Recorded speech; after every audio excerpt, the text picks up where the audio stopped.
Today we're out with the Dynam Pitts Model 12S, the Python. Now, Dynam usually make very budget, basic level aircraft. This sort of is, but it's very well done. I was very happy with the strut system after my PD-17 wing, top wing departed at one end and made it crash. This has alloy braces, carbon fibre. The fixtures, like the alloy braces, go straight across the fuselage. The fixtures in the wing are rock solid, so that wing won't be going anywhere even under extreme aerobatics. So I've done a few changes to it. Number one, they give you two hatches. The rear hatch you meant to glue back on after you put the strut stuff in, but I've just joined the two hatches together. You can see the seam. Put a tab so you can get it off. They use magnets. They're probably not really adequate to hold it. I think they'll be all right, but a few people have had it blow off, so that's yet to be seen.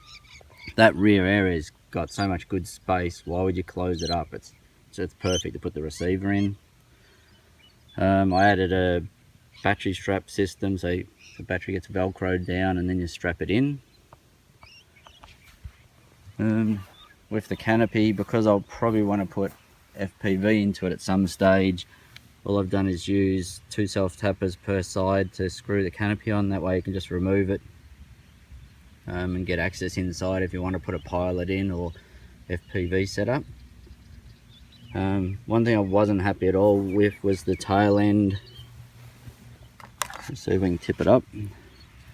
Their control horns, which are actually still on the ailerons, they're very flimsy plastic. They're probably going to be adequate from the ailerons and possibly adequate from the elevator and rudder, but the rudder with the tail wheel attached to it will get quite a bit of force, if you have a bad landing or it bumps around on grass. So two things: you've got their flimsy control horn. I've replaced the control horns.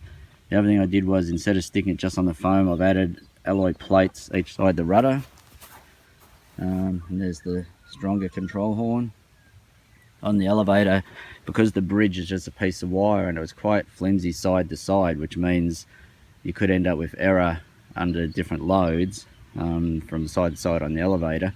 So I've put in an alloy plate, and that's screwed through to have some top plates, and the control horn screws onto the plate. So that means you're driving the alloy plate, which then passes it onto each elevator, not driving one elevator and trying to pass that through the other side with a flimsy piece of wire, which can twist,